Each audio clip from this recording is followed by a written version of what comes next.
Hey y'all, it's your girl Tashonda Renee, and I'm back with another video. In today's video, I'm showing you how I make my creamy corn on the cob. This recipe is absolutely delicious and it's very, very simple to make. So if you are interested in seeing how I do it, please stay tuned. All right, to get started, you're gonna need a large pot and you're gonna put that over a high heat. You're gonna boil about 8 cups of water and add your cleaned corn on the cob to that. You wanna make sure to remove the husk and the silk before adding it to your boiling water. I'm using fresh corn and I did buy it already prepared, so most of the husk and silk was already removed, but I did have to still remove some. So you're just gonna remove it, rinse it with cold water, and then add it to the boiling pot. To that, you're gonna add a half stick of butter. You can use salted or unsalted. I only buy salted butter, so I did use salted. You're going to let the corn boil for about 5 to 7 minutes. You'll know it's done once the kernels have turned a bright yellow color. And while you're waiting for your corn to cook, you can go ahead and make your sauce. It comes together really quickly. In a skillet over a medium heat, you're going to melt a half stick of butter. And again, mine is salted. To that, you're going to add some heavy whipping cream. You're going to add about a cup and a half of whipping cream. To that, you're going to need some fresh garlic. In my case, I like to use garlic paste. So I added about a tablespoon and a half of garlic paste. To that, you're going to sprinkle some creole seasoning, or you can use Cajun seasoning, either or. Next, I like to add some parsley. I just like to do that for the look of it because it's not going to give it any flavor. But I do like to add some to the sauce. And still over a medium heat, you're just going to go ahead and mix that together really well, making sure the butter is melted down. Be sure to continually stir because if you don't, you're using the heavy whipping cream and it will scorch the pan. So you want to be sure to continually stir to prevent that.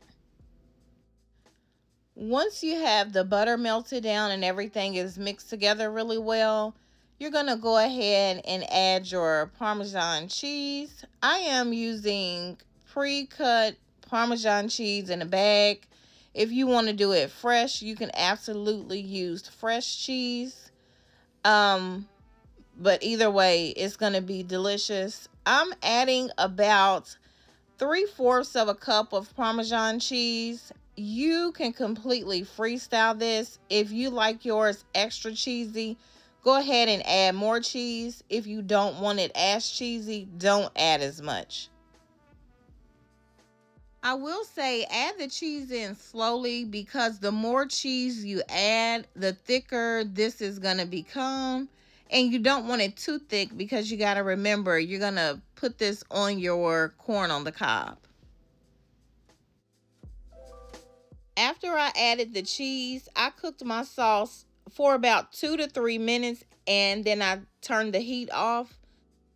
This right here is about as thick as you want your sauce. You don't want it too thick and you don't want it too thin. You want it just in the middle. You want it to be able to perfectly coat the corn on the cob. I went ahead and drained the water from my corn on the cob and removed it from the pot. I placed it on top of a baking sheet and now I'm just going to go ahead and I'm going to roll each corn on the cob in the sauce.